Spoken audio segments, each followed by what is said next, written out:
Bonjour à tous, je vous retrouve aujourd'hui pour le tag rétrospectif de l'année 2018. Donc ce tag fait suite, comme vous le savez, au tag de l'année 2018. J'ai décidé de vous faire les deux vidéos bilan, entre guillemets, côte à côte, enfin, qui suivent.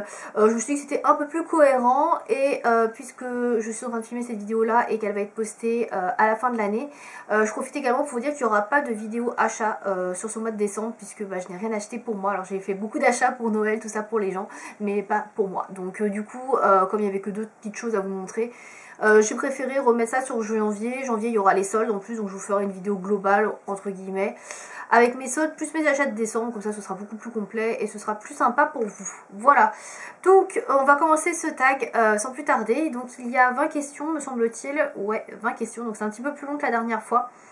Bien évidemment, elles seront dans la barre d'infos si vous voulez faire ce tag ou répondre aux questions, il n'y a pas de souci, voilà.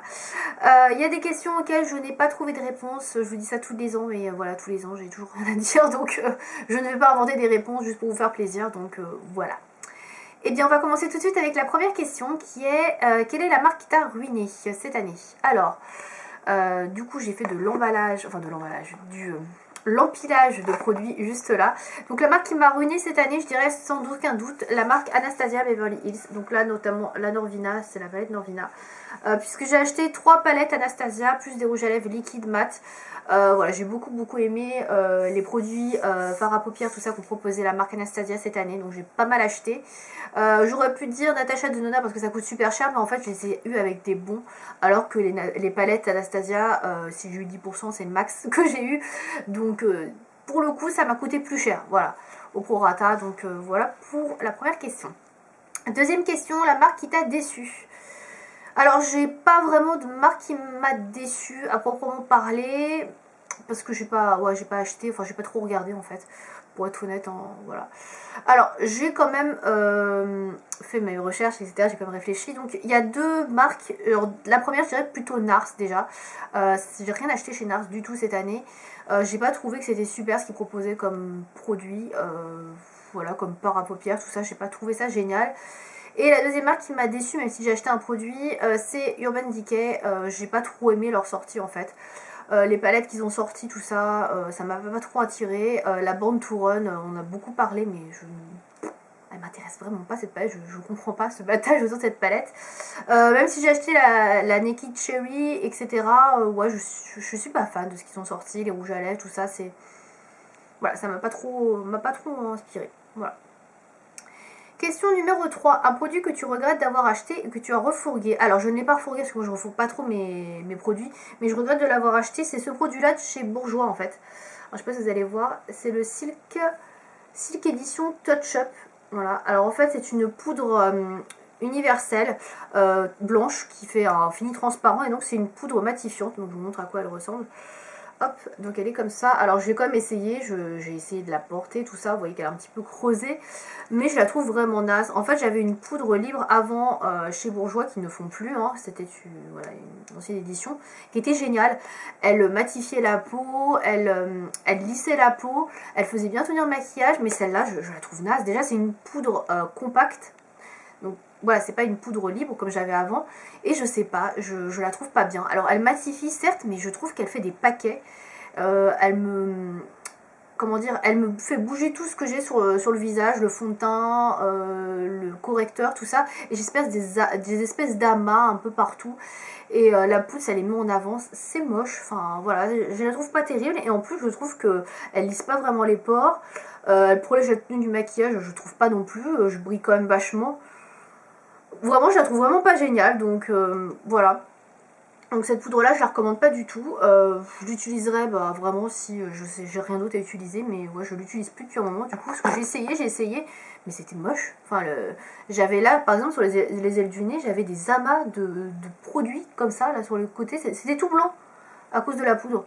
C'était vraiment affreux, donc ouais, j'ai pas du tout aimé. Du coup, je suis passée à la HD de Make Up Forever qui est mieux. Voilà, après, c'est pas le même prix, c'est sûr, mais franchement, elle me prenait davantage. Et puis, c'est une poudre libre, je pense que voilà, les poudres libres, ça me convient davantage. Voilà. Donc ensuite, question numéro 4, un produit qui t'a donné faim. Alors je vais pas être très original puisque tous les ans je dois sortir la même chose. Donc celle-là, je l'avais un petit peu oubliée parce que je l'ai achetée au tout début de l'année 2018. Mais c'est la palette Chocolate Gold de Too Faced. Là, on voit même pas qu'il y a écrit le C ici. Donc c'est cette palette-là qui sent voilà, divinement bon le chocolat comme d'habitude. Donc c'est une palette de fard métallisé, donc je pense que vous la connaissez. C'est une palette que j'ai porté beaucoup en hiver dernier et qu'après j'ai rangé parce que c'est des couleurs très métallisées, donc c'est pas trop ce que je mets. Mais là maintenant qu'on est en hiver, je pense que je vais me la ressortir parce que j'aime beaucoup quand même. J'aime beaucoup cette palette là, elle est très jolie. Mais c'est vrai que les couleurs métallisées, moi c'est plutôt des couleurs que je porte quand il fait froid, quand il fait beau, chaud. J'ai pas trop envie de ce genre de couleurs. Donc là, tout ce qui est métallique, tout ça, je vais ressortir cette palette. Voilà, donc voilà ce qui m'a donné faim. La Chocolate Gold de Too Faced. Hop. Ensuite, question numéro 5. Un produit que YouTube t'a fait acheter et qui en fait n'est pas si génial que ça. Alors, il y en a beaucoup, hein, mais je trie quand même dans ce que j'achète. Ce serait sans hésiter un mascara de chez L'Oréal. Donc c'est le volume million de cils en Fatal. Voilà. Alors j'avais vu beaucoup de revues sur ce mascara et à chaque fois les filles qui l'utilisaient disaient mais il est génial, il fait des cils de ouf, il recoupe super bien, il donne du volume, il est trop beau. Je suis ok, bon on va tester quoi. Donc je le porte aujourd'hui d'ailleurs, comme ça je vais pouvoir vous montrer. Personnellement je trouve pas que mes cils soient ouf hein, avec ça. Enfin dites-moi ce que vous en pensez, il y en a qui trouveront peut-être ça bien. Mais ce qu'il faut savoir c'est que quand j'ai mis ce mascara, j'ai mis avant, enfin j'ai utilisé avant mon recourbe-cils. Si j'utilisais pas le recourbe-cils, enfin voilà c'est moche. Je trouve qu'il fait des paquets. Et là ça fait quand même un moment que je l'utilise hein, mais je trouve qu'il fait des paquets. Je trouve pas qu'il fasse de volume. En fait, soit j'ai des cils tout simples noirs, classiques quoi, soit j'en remets une couche et là j'ai des paquets quoi. Donc moi personnellement je le trouve vraiment pas terrible. J'ai beaucoup de mal avec les mascaras L'Oréal, c'est pas le premier que j'utilise et j'en ai aucun qui me plaît vraiment. Je trouve que chez Je Mets Maybelline ils sont bien meilleurs pour les mascaras.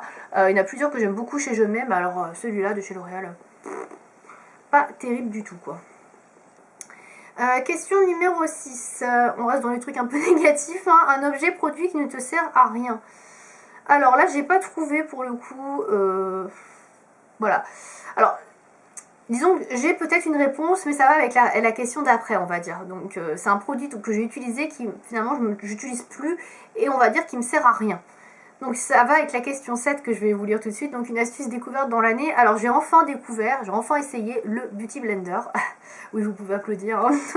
Je ne sais pas faire les bruitages sur les vidéos, sinon vous auriez ouh, enfin. Donc oui, j'ai enfin testé le Beauty Blender, je me suis lancée. Alors je dois reconnaître qu'il y a des points positifs. C'est vrai que ça applique très bien tout ce qui est produit pour le teint, correcteur, etc. Moi j'utilise de la CC crème. Ça applique très bien uniformément. Franchement, vous avez plus de couvrance, vous avez moins de marques de pinceau, de doigts, etc. C'est vrai que ça applique bien, le rendu est très joli, le fini est beau. Par contre, j'ai un sacré problème une fois que j'ai utilisé mon produit. Déjà, il faut savoir que le Beauty Blender, une fois qu'il est sale, je sais pas quoi en faire. Voilà, je le mets où? Je sais pas si vous avez un Beauty Blender, vous le nettoyez tous les jours. Enfin, moi, si je le nettoie tous les jours, je suis obligée d'attendre 2 jours avant qu'il sèche. Surtout là en hiver, c'est hyper long quoi. Donc je sais pas quoi en faire une fois que je l'ai, je sais pas où le mettre, j'ai pas de trousse ni rien, je sais pas. Qu'est-ce que vous faites de votre Beauty Blender sale? Dites-moi ça dans les commentaires si vous en utilisez un. Mais je sais pas quoi en faire. Le nettoyer, j'aime bien qu'il soit tout propre, qu'il reste pas un seul produit teint, etc. dessus. Du coup, la première fois que j'ai nettoyé, je l'ai trop tordu dans l'essence, je l'ai craqué. Donc j'ai dû le jeter et en acheter un autre. Voilà, donc... du coup, au final, je ne l'utilise plus, surtout que je trouve qu'il faut mettre une quantité de produits assez astronomique dessus puisque l'éponge absorbe la matière pour avoir du produit sur le visage et du coup j'ai l'impression que d'utiliser 2 fois plus de matière, enfin c'est pas qu'une impression, j'utilise 2 fois plus de matière et du coup mon produit part 2 fois plus vite. Donc voilà, c'est bien mais il y a des inconvénients et donc c'est pour ça que j'hésite entre les deux questions. Donc c'est un peu un objet produit qui me sert à rien finalement puisque je l'utilise plus, je l'ai quand même utilisé pendant plusieurs mois, 2-3 mois je pense, et puis après ça m'a saoulé quoi. Voilà, le fait de devoir le laver je sais pas quand, enfin... J'y arrive pas avec le Beauty Blender, voilà. Enfin, question numéro 8. La youtubeuse ou youtubeur avec qui tu as le plus copiné et échangé. Alors comme les années précédentes, je parle pas franchement avec les youtubeurs ou youtubeuses, donc il n'y a personne en particulier. C'est très rare que je laisse des commentaires déjà, donc voilà, il n'y a personne. Question numéro 9, la vidéo qui t'a le plus plu. Alors, les vidéos générales qui m'ont le plus plu. Alors, j'ai pas énormément regardé de vidéos maquillage cette année, j'ai vraiment beaucoup regardé des vlogs, pour être honnête. Les vidéos maquillage, je vais pas dire que j'ai fait le tour, mais je trouve qu'il y a beaucoup toujours la même chose. Donc, disons qu'il y a un produit qui sort, on voit toutes les vidéos qui ont son rapport avec le produit partout. Il y a une palette qui sort, pareil, on la voit sur 50 000 chaînes. Tu regardes une fois, 2 vidéos, 3 vidéos, enfin, ça va quoi. Donc du coup, je dirais que les vidéos que j'ai plus aimées, c'est les vidéos achats en fait. Ça reste un classique. Voilà, ça permet de découvrir des nouveaux produits, etc. et d'avoir des avis rapides. Donc voilà, j'aime beaucoup faire des vidéos achats et j'aime beaucoup les regarder également. Question numéro 10, une paire de chaussures qui t'a fait envie. Alors c'est les gazelles de chez Adidas. Alors à la base je les voulais en mint, mais c'est hyper salissant. Donc du coup j'ai opté pour une autre couleur que je vais vous montrer tout de suite. J'ai ramené ma chaussure, hein. J'en ai ramené qu'une, hein, mais bon, si je vous en montre une, la deuxième est pareille. Donc j'ai opté pour celles-ci qui sont en gris foncé. Donc je sais pas si ça va ressortir gris. J'espère que ça va pas ressortir noir. Donc elles sont grises foncées. Alors je les ai portées qu'une fois, ce qui explique pourquoi elles sont aussi propres. Alors oui, j'ai une talonnette dedans parce que sinon j'ai mal derrière le pied. Voilà. Du coup, elles sont comme ceci, elles sont super belles. Moi j'adore, franchement. Voilà. Je les ai achetées aussi en Parme, parce que là il y avait une offre sur vente privée il n'y a pas très longtemps. Et je me suis fait plaisir. Bon, je les mettrai pas avant ce printemps parce que voilà, c'est hyper clair, salissant. Mais en tout cas, j'adore. Ce modèle-là, le gazelle, trop beau. Je kiffe. Question numéro 11. Un accessoire qui est devenu ton chouchou. Cette année, j'ai rien à vous proposer en fait. J'étais en train de réfléchir, mais non. Je suis pas très accessoire en fait, hein. Franchement, je porte des bagues, mais c'est tout quoi. Enfin, des boucles d'oreilles, colliers, c'est toujours le même. Je suis pas très accessoire, donc j'ai pas de chouchou. Voilà. Question numéro 12, le sac de l'année. Je vous invite à regarder la vidéo précédente de l'année 2018 et je vous présente mon sac à main, mon nouveau sac à main qui est vert de chez Catwalk et c'est toujours le même. Voilà, c'est mon sac de l'année, je l'adore. Voilà, il n'y en a pas d'autre. Question numéro 13, le produit que tu voulais absolument et que tu n'as toujours pas. Il n'y a pas grand chose en fait. Peut-être les palettes Lorac, hein, je vous le dis à chaque fois, mais oui, c'est toujours ça que j'ai envie de tester. Après, non, sinon j'ai tout ce dont j'avais envie. Voilà. J'ai tout pris. Voilà, j'ai pas fait de tri. Question 14. Le produit ou la marque révélation pour toi. Alors, désolée pour le bruit. Alors, j'ai découvert cette année la marque Nabla Cosmetics, qui est une marque italienne, donc notamment la palette Dreamy, qui se présente comme ceci. Alors, c'est une petite palette qui est voilà, très sympa. Je vais vous la présenter parce que là, effectivement, elle est dans le plastique. Dans le carton. Alors très difficile à retirer ce packaging, donc elle est comme ceci. En fait elle est super jolie et c'est des palettes qui sont pas super chères, mais qui sont franchement très qualitatives. Les fards sont vraiment très bien pigmentés. Alors je suis désolée, elle est un peu cracra, je vais la nettoyer vite fait. Hop. Oui, alors on dirait que c'est vite fait nettoyé. Hein. Donc elle ressemble à ça. Vous avez 12 fards à paupières, bon, je vous la présente sur la chaîne si vous voulez avoir une revue complète et je la trouve super jolie. C'est tout à fait le genre de teinte que moi j'adore, que je peux porter au quotidien. Il y a quasiment tout pour faire un maquillage de A à Z pour le quotidien, donc moi je la trouve vraiment très belle. Franchement les produits Nabla je connaissais pas du tout, les rouges à lèvres liquide mat aussi j'ai testé très bien aussi, j'aime beaucoup, donc c'est vraiment la marque que j'ai découvert cette année, je ne connaissais absolument pas et je vous conseille parce que c'est une marque de très bonne qualité et pas super chère, donc voilà, si vous ne connaissiez pas, voilà. Ensuite, question numéro 15, un vernis qui t'a conquis. Alors j'ai pas spécialement de vernis en particulier, comme vous le savez peut-être, moi je change de vernis toutes les semaines. Je porte jamais 2 fois le même vernis dans l'année, à part si c'est un vernis que j'ai déjà porté. Donc par exemple celui-ci, là ça c'est un vernis Dior que j'ai acheté il y a plusieurs années, que je reporte parce que c'est les fêtes, mais sinon en général je teste toujours des nouveaux vernis pour pouvoir vous les montrer sur le blog. Du coup je vais vous parler d'une marque que j'ai découvert cette année et que j'aime beaucoup parce que c'est une composition plus clean. C'est la marque Avril, voilà, c'est les petits vernis de la marque Bio Avril qui sont moins chimiques on va dire que les vernis traditionnels. Voilà, je les trouve très bien, ils sont pas super chers, c'est des petits formats donc on peut se permettre d'en avoir plein et le pinceau est quand même pas mal au niveau de la largeur, on est vraiment sur une bonne taille. Ça tient bien, c'est joli et la composition est plus clean que des vernis classiques. Donc voilà, Avril c'est vraiment une marque que je recommande. Et cette couleur là qui est la numéro 71, Parme, est très jolie. Voilà, donc je dirais ça. Mais c'est pas un vernis en particulier. Question numéro 16. L'objet produit dont on a trop parlé. Alors je vous avoue, j'ai moins regardé des vidéos beauté, donc j'ai pas été trop saoulée.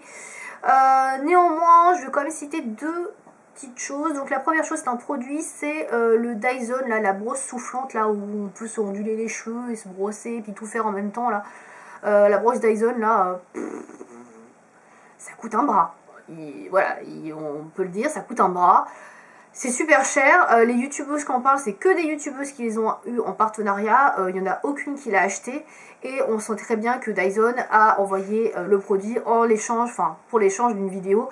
Pour en parler sur la chaîne, alors les youtubeuses sont là, ah mais c'est trop génial, avec ça je me coiffe trop bien, c'est trop cool. Ouais, enfin on te l'a envoyé gratos, hein. Est-ce que tu aurais dépensé 500 balles pour acheter ça? Et encore 500 balles, je suis même pas sûre que ce soit la vérité. C'est peut-être même plus cher que ça. Mais je pense que c'est bien 500 € cette brosse. Du coup c'est super cher. Donc non, moi j'irai pas acheter 500 € une brosse qui sèche les cheveux en même temps qu'elle brosse et qu'elle lisse et qu'elle boucle. Enfin voilà. Dyson, on est d'accord, ça propose des produits qui sont très bien. Moi ce qui m'intéresse surtout c'est le purificateur d'air ou les aspirateurs et des choses comme ça, des trucs un peu plus utiles on va dire. Mais c'est super cher quoi, donc franchement voilà, du coup j'en ai entendu parler un peu trop à mon goût. Et à chaque fois par des youtubeuses qui ont beaucoup d'abonnés bizarrement et qui trouvent ça génial. Bah normal, on te l'a envoyé gratos, c'est sûr que tu vas trouver ça super, hein. Moi j'ai jamais vu une vidéo d'une nana qui l'avait acheté elle-même avec son argent. Voilà. Bref, et autre chose dont on a trop parlé, c'est la Born to Run de Urban Decay. Je trouve qu'on a un peu trop parlé, alors que c'est une palette qui m'inspirait pas du tout. Et je sais pas pourquoi les youtubeurs l'ont adoré. C'est genre la palette Urban Decay de l'année. Elle est rien d'original, franchement cette palette, je ne comprends pas cet engouement. J'ai vu 2-3 vidéos de youtubeuses qui l'avaient acheté avec leurs propres sous, qui la trouvaient pas si super que ça, donc c'est pareil, je sais pas, est-ce qu'il y a beaucoup de youtubeuses qui l'ont reçu gratuitement, qu'on a fait une grosse promo, je sais pas, mais moi j'apprécie pas, voilà, très clairement. Question numéro 17, ton top du top en matière de soins. Alors pour changer un petit peu de la précédente vidéo, je vous ai sorti ma crème du jour. Enfin crème de jour et crème de nuit d'ailleurs, j'utilise pour les deux. Donc c'est la crème neutre jeunesse, peau normale à sèche à l'acide hyaluronique de chez Aromazone. Donc c'est un pot qu'on peut trouver donc sur le site d'Aromazone. Alors à la base c'est une crème que l'on peut utiliser en base, c'est à dire qu'on peut mettre d'autres produits, huiles essentielles etc. actifs dedans. Moi je l'utilise pure comme ça, elle est très très bien, mais vous pouvez effectivement faire des ajouts dans la composition. Moi je l'aime beaucoup pour les peaux qui commencent à un petit peu vieillir, etc. Et oui, malheureusement on vieillit. L'acide hyaluronique c'est plutôt pas mal, voilà, ça donne un petit goût de boost à la peau. Et les crèmes de chez Aromazone, enfin comme les produits d'Aromazone d'ailleurs, sont toujours de très très bonnes compositions. Donc du coup j'en suis assez contente, vous voyez elle a quand même pas mal baissé, hein. C'est une produit que j'utilise en général le soir. Le matin j'ai pas le temps en fait, il faut que je me maquille directement après, ça n'a pas le temps de pénétrer. C'est comme une crème qui est assez riche mais qui n'est pas non plus super grasse, donc voilà, moi je l'aime beaucoup. Question 18, ton top du top en matière de maquillage. Alors, est-ce que j'ai sorti quelque chose? Il me semble bien que j'avais oublié de répondre à certaines questions. Qu'est-ce que j'ai mis? Ah si, je me rappelle. Alors c'est un classique, c'est mon crayon nude, hein, voilà, de chez Stila en l'occurrence, le Topaz. D'ailleurs j'avais beaucoup de mal à le retrouver ce crayon là.